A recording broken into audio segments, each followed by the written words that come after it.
तो मुसलमानों से मैं आपके दरमियान में खड़े होकर ये बात साफ और वाज़े अल्फाज में कह रहा हूं कि इस देश को अगर खतरा है तो गांधी के कातिलों से खतरा है।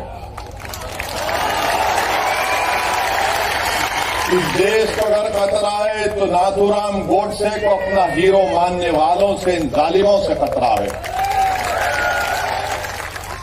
मगर इस पर बात नहीं होगी।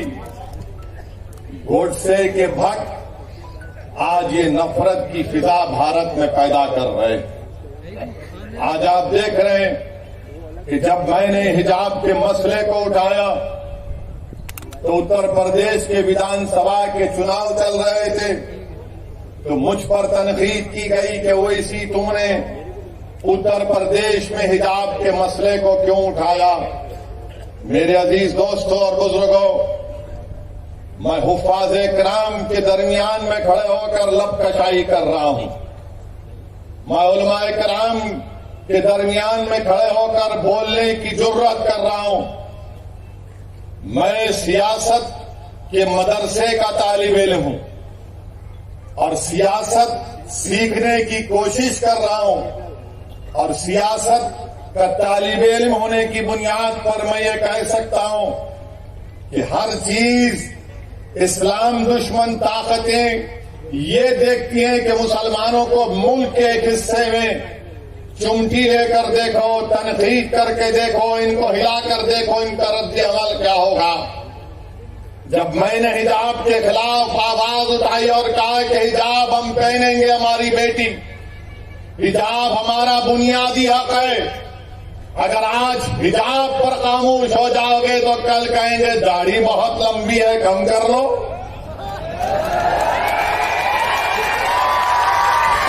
हमारी दाढ़ी पर बोलेंगे, उनकी दाढ़ी पर नहीं बोलेंगे।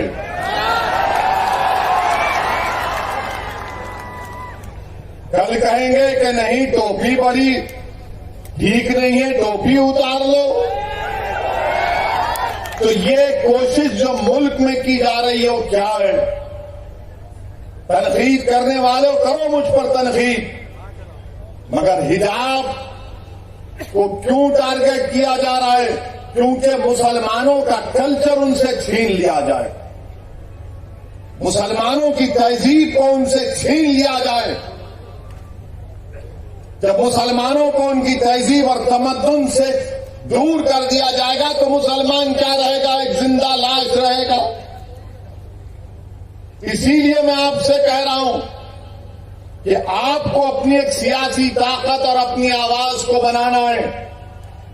मैं आपको खुलकर कह रहा हूं, याद रखो मेरी इस बात को आप, कि हम हुकूमत को नहीं बदल सकते, मगर हम अपनी वोट से हमारे दलित भाइयों को और हमारे सेकुलर रखने वाले हिंदू भाइयों को साथ लेकर अपनी पार्टी के नुमाइंदों को कामयाब करके गुजरात की विधानसभा भिजा सकते हैं, ताकि वो गुजरात की विधानसभा में खड़े होकर आपके इंसाफ का मुतालबा कर सके, आपकी आवाज बन सके, आपके तालीम के मसलों को उठा सके, आपकी जिंदगी और मौत और हयात के फैसले जहां पर हो रहे वहां पर आपकी आवाज को रख सकें। इसीलिए मैं आपसे अर्ज कर रहा हूं कि सियासी ताकत को पैदा करिए, सियासी नुमाइंदों को कामयाब करिए। तनकीद करने वाले तनकीद करते रहेंगे, मगर मैं दलाइल के साथ अपनी बात हमेशा रखता आया हूं और आज भी रखने की कोशिश करूंगा।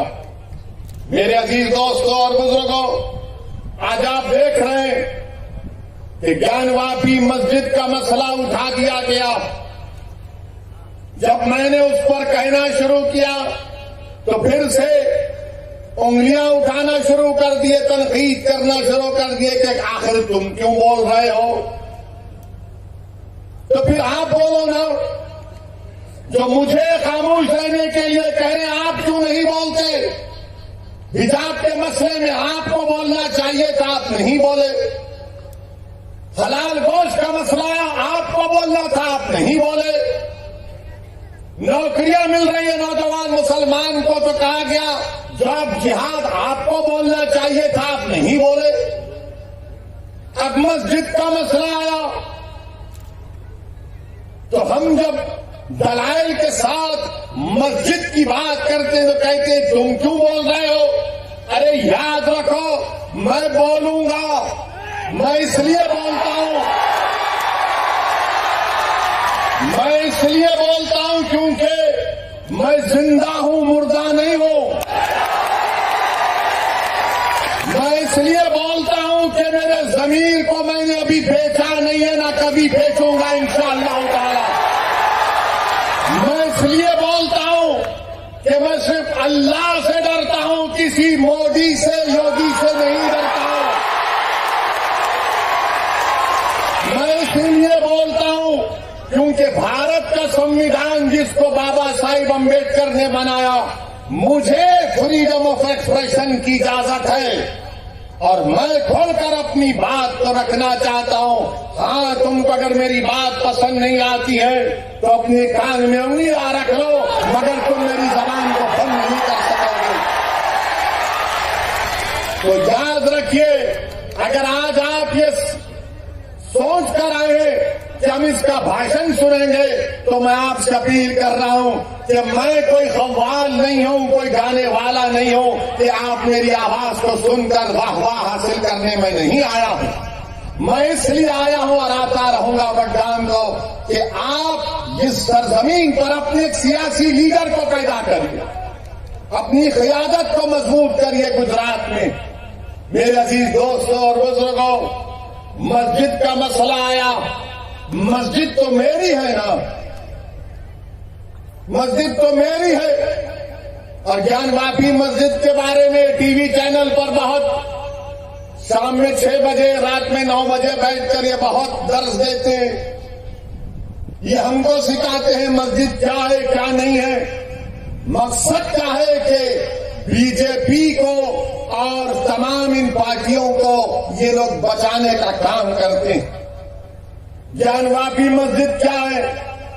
1991 में हाई कोर्ट ने स्टे दे दिया तो आप अक्टूबर 2021 में जाते हैं, वही मुतालबा करते हैं। लोअर कोर्ट फैसला देता, मैंने कहा उस फैसले की मैं मुखालिफत करता हूं तो ये लोग डराते हैं मुझको। आप कैसे कोर्ट के खिलाफ बोल सकते हैं? बोल सकते हैं कोर्ट के खिलाफ, इज्जत से इख्तलाफ कर सकते हैं। भारत है, कोई नॉर्थ कोरिया का सरबरा यहां का प्रधानमंत्री नहीं है। हम बोले, टीवी चैनल वाले आकर हमसे पूछे तो हमने कहा कि 91 में पार्लियामेंट ने कानून बनाया जिसमें कहा गया कि 15 अगस्त 47 को जो मस्जिद और मंदिर थी वो वही मौका उसका रहेगा। अब आकर ये बोलते नहीं, सर्वे हुआ कि वीडियोग्राफी हुई तो आपको क्या तकलीफ है? हमको तकलीफ इस बात की है कि भारत के संविधान को कमजोर किया जा रहा है, सुप्रीम कोर्ट के फैसले को नजरअंदाज कर दिया जा रहा है। और अहमको जो मुझसे सवाल कर रहे, वो 91 का सेक्शन 4 सब सेक्शन 2 पढ़ लो। सेक्शन 4 सब सेक्शन 2 साफ तौर से कहता है कि जो 15 अगस्त 47 को था वो ही रहेगा। मगर मेरे अजीज दोस्तों और बुजुर्गों, याद रखिए मेरी इस बात को, जब मैं 20-21 साल का था तो बाबरी मस्जिद को मुझसे छीन लिया गया। अब हम वही 19-20 साल के बच्चों की आंखों के सामने दोबारा मस्जिद को नहीं खोएंगे इंशाअल्लाह ताला। क्या आप तमाम लोग अहद लेते हैं कि हम कोई मस्जिद को नहीं खोएंगे? क्या आप अहद लेते हैं कि अब हम कोई मस्जिद को नहीं खोएंगे? अगर अहद लेते हैं तो हाथ उठाकर कहिए नारे तकबीर, नारे तकबीर। इनको पैगाम मिलना चाहिए, मस्जिद को अब हम नहीं खोएंगे। तुम्हारे दिल फरेब और हथकंडों से हम जान चुके तुम्हारे हथकंडों को। और अल्लाह के रसूल सल्लल्लाहु अलैहि वसल्लम का हदीस शरीफ है कि मोमिन वो है जो 2 बार एक सुराख से नहीं डसा जाता। अब हम दोबारा नहीं इनको डसने देंगे। मस्जिद है और रहेगी इंशाअल्लाह ताला सुबह क़यामत तक। ज्ञानवापी मस्जिद थी और जब तक अल्लाह दुनिया को कायम रखेगा मस्जिद रहेगी इंशाअल्लाह ताला। और हमारा काम यह है कि हम अपने मस्जिदों को आबाद रखें। हमारी भी जिम्मेदारी है कि रमजान हो गया तो मस्जिद की दरो दीवार तरसती है कि कहां गए वो लोग जो रमजान के 30 दिन अल्लाह के घर में आकर सर्वसजूद हो रहे थे। तो याद रखो मस्जिदों की हिफाजत पहले हमको अपनी महल्लों की मस्जिदों को आबाद रख के रखना। अगर हम अपने महल्लों की गांव की मस्जिद को आबाद रखेंगे तो ये शैतानी ताकतें जो ललचाई नजरों से हमको अपनी तहजीब से महरूम करना चाहती हैं, इनको पैगाम मिल जाएगा कि अब दोबारा मुसलमान भारत का मस्जिद होने को तैयार नहीं है। मेरे अजीज दोस्तों और बुजुर्गों, मगर आज ज्ञानवापी का मसला आया, हिजाब का मसला आया, तो क्या कांग्रेस पार्टी ने कुछ कहा? कोई कांग्रेस के लीडर ने कहा? नहीं बोलेंगे। क्या समाजवादी के या आप पार्टी के किसी खैर ने कहा? नहीं बोलेंगे। क्यों नहीं बोलेंगे? क्योंकि इनको मालूम कि मुसलमान तो डराओ, इसको डराओ और डरा कर वोट हासिल कर लो। इनको मालूम कि मुसलमानों का जहन उसमें डाल दिया गया कि नहीं आपको सरकार को बदलना है। मेरे अजीज दोस्तों और बुजुर्गों, याद रखिए मेरी इस बात को कि हुकूमत को आप नहीं बदल सकते, अपने नुमाइंदों को आप कामयाब कर सकते हैं। अरे मस्जिद का मसला आया तो नहीं बोलेंगे, हिजाब का मसला आया तो नहीं बोलेंगे, दिल्ली के जहांगीरपुरी में गरीबों की दुकानों को तोड़ दिया गया तो मुंह नहीं खोलेंगे। मैं जब दुकानों को दिल्ली में तोड़ा जा रहा था, जब बुलडोजर दुकान के पास पहुंच चुके तो किसी गरीब ने मुझे फोन करके कहा कि ओवैसी का तुम आओगे या नहीं आओगे? मैंने कहा जरूर आऊंगा। पहली फ्लाइट लेकर दिल्ली को जब पहुंचा, हमारे दिल्ली के मजलिस के सदर कलीम हफीज साहब से कहा कि हमको जाना है। हम गए वहां पर, उसी मस्जिद में जाकर नमाज मगरिब अदा की, रास्ते में रोजा खोलना पड़ा, वक्त हो गया था। जिस मस्जिद के सामने उसकी दीवार को और गेट को शहीद कर दिया गया था। आप बताइए क्यों नहीं गए तमाम पार्टी के लोग जो मुझ पर इल्जाम लगाते हैं, जो मुझ पर इल्जाम लगाते जाना था ना, नहीं गए। क्यों नहीं गए? क्योंकि उनको मालूम मुसलमान को डराओ और वो खुद ब खुद आपको वोट देता रहेगा। मैं इस मिजाज में तब्दीली पैदा करने के लिए आया हूं। मैं आपसे कह रहा हूं कि सिर्फ अल्लाह से डरो, इन जालिमों से मत डरो। मैं आपसे अपील करने आया हूं कि आप अपनी आवाज को उठाओ। अगर मुल्क में ये तमाम हालात पैदा हो रहे हैं तो उसका मकसद क्या है कि भारत के मुसलमानों को डराया जाए, उनको खामोश कर दिया जाए और उनको मुसलमान सिर्फ उनकी घर तक रखा जाए और बाहर में मुसलमान के कोई मजारे ना करे। मैं आपसे अपील कर रहा हूं कि हम घर में भी मुसलमान बनकर रहेंगे, बाहर भी मुसलमान बनकर रहेंगे। हालात कुछ भी होंगे मगर हम डर कर मायूस हरगिज नहीं होंगे। हम डर कर अपने घर में नहीं बैठ जाएंगे। हिकमत के नाम पर बुज़दिली के मजारे नहीं करेंगे। मैं आपसे ये नहीं कह रहा हूं कि तशद्दुद पर आ जाओ। मैं आपसे ये कह रहा हूं कि अपने हौसलों को बुलंद रखो। मैं आपसे ये नहीं कह रहा हूं कि तशद्दुद करो। मैं आपसे कह रहा हूं कि सब्र का दामन मत छोड़ो, मगर जब मुकाबला होगा तो हिम्मत और हौसले को बुलंद रखो। और मुकाबला जमहूरियत के दायरे में रहकर होगा। मुकाबला जमहूरियत के दायरे में रहकर होगा। हम पीठ नहीं दिखाएंगे, सीना तान कर अपने हक के लिए लड़ेंगे।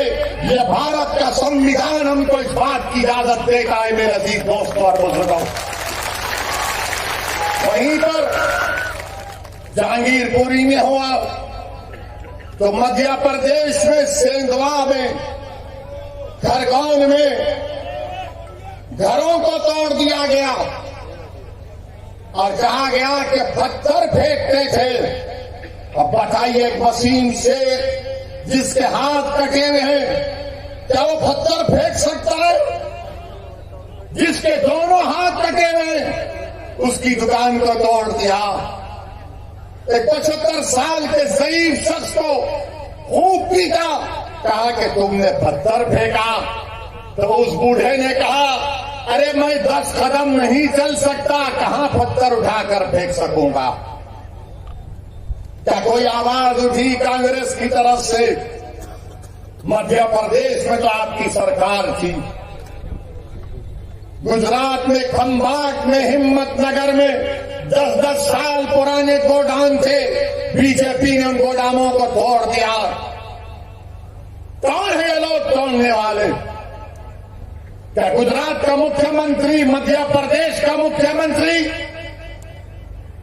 गुजरात हाईकोर्ट का चीफ जस्टिस है?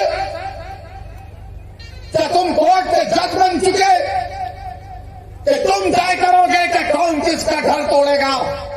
अरे आज तुम गरीबों का घर तोड़ रहे हो, याद रखो अल्लाह देख रहा है, अल्लाह देख रहा है। फिरौन को भी अपनी ताकत पर गुरूर था, नमरूद को भी था, यजीद को भी था, मगर सबका इख्तिदार चला गया। अगर आज कोई इख्तिदार के नशे में चूर होकर कह रहा है कि घर तोड़ दूंगा, तुम कितने घर तोड़ोगे बताओ?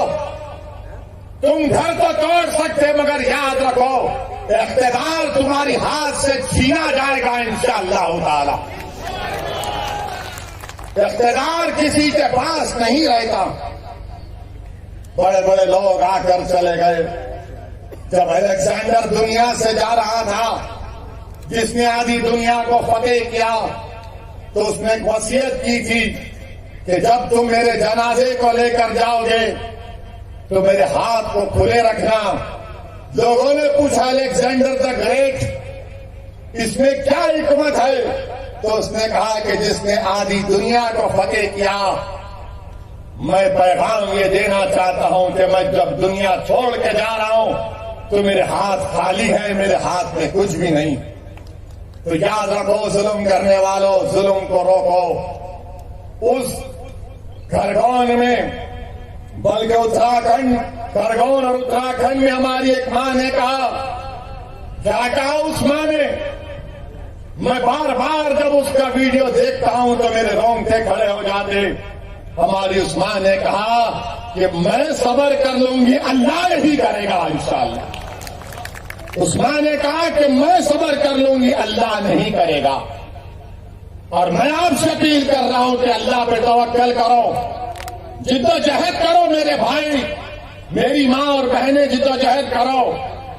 सूरह आल इमरान में अल्लाह फरमा रहा है कि सब्र करो, कमर बस्ता हो जाओ और सिर्फ अल्लाह से डरते रहो।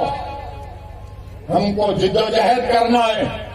अगर आप समझेंगे मैंने कांग्रेस पार्टी है, ये कांग्रेस पार्टी है क्या? मुझे बताओ, आप है क्या कांग्रेस पार्टी? बताइए। उनके मोहतरम बेचारे हर थोड़े दिन को कहीं ना कहीं गायब होकर निकलते। आखिर है क्या कांग्रेस पार्टी? लोग हम पर इल्जाम लगाते हैं कि ओवैसी के आने से गुजरात में ऐसा हो जाएगा, ओवैसी मजलिस के आने से वो बीजेपी को फायदा हो जाएगा। मैं कांग्रेस पार्टी से पूछना चाह रहा हूं, आपने गुजरात में आखिरी मर्तबा सरकार कब बनाई थी?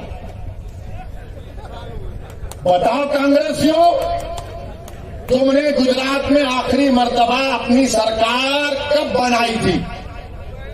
आपको मालूम है? कितने साल हो गए? कितने साल हो गए? बच्चे तो नहीं देखे,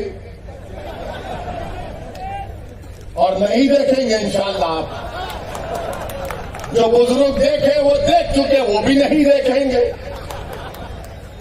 इतने सालों से ओवैसी नहीं आया, इतने सालों से साबिर नहीं आया, इतने सालों से मजलिस नहीं आई। आप कैसे हार गए? कैसे हार गए? क्या मेरे अजिन्नात आकर आपको बोले कि बीजेपी को वोट डालो? क्या मुफ्ती इस्माइल के मौकिल आकर आपको बोले? फिर कैसे आ रहे आप? इसका कोई जवाब नहीं है इनके पास। मगर अब जब आ रहे हैं तो कह रहे हैं देखो हमारे खाली 3 एमएलए हैं, तुम क्यों आए? आप भीख मांग रहे क्या मेरे से? 3 आपके एमएलए हैं, अगर मजलिस उसको 12 कर देगी तो आपका ही फायदा है ना इंशाअल्लाह ताला मजलिस के। हम 3 नहीं चाह रहे, हम बढ़कर चाह रहे हैं, हम अपना हिस्सा चाह रहे हैं। अगर हमारे गुजरात के पटेल भाई मुसलमानों की उनकी आबादी 1 है और उनके 47 एमएलए जीत सकते हैं और हमारे 3 क्यों जीत रहे हैं? बताओ कौन डील कर रहा है? कौन डील कर रहा है? मेरे अजीज दोस्तों और बुजुर्गों, और फिर कांग्रेस के 12 एमएलए बीजेपी में भाग गए। मेरे से पूछ कर गए थे क्या? 12 भाग गए। क्या मैंने उनको बिठाकर हैदराबाद की बिरयानी खिलाई?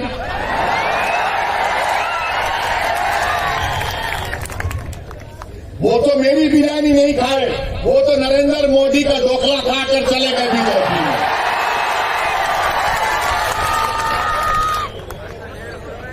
अब कांग्रेस पार्टी कुछ नहीं बोलेगी इस पर। ये आप क्यों आ रहे?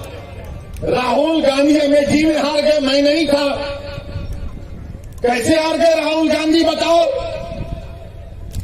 फिर आप केरल को जाते हैं, केरला को, वहां पर जीते। क्यों जीते? क्योंकि 35% मुसलमान है। अमेठी में हार गए, मैं नहीं था, मजलिस नहीं थी। मगर बोलेंगे नहीं नहीं ओवैसी वहां से गुजरा था, मैं तो गया भी नहीं। आपके 12-13 एमएलए गुजरात से चले गए। क्या ये बात सच नहीं है कि वडगाम के कांग्रेस के जो साबिका एमएलए थे मनी भाई चले गए, टाटा कर गए? क्या आपके खाने की दुकान पर मनी भाई खाकर गए थे क्या? कि भाई यहां पर अच्छा खाना मिलता है, मैं खाके जाऊंगा। मनी भाई चले गए। अच्छा, फिर एक और इनका मिले गया जिसका नाम है अश्विन कोटवाल।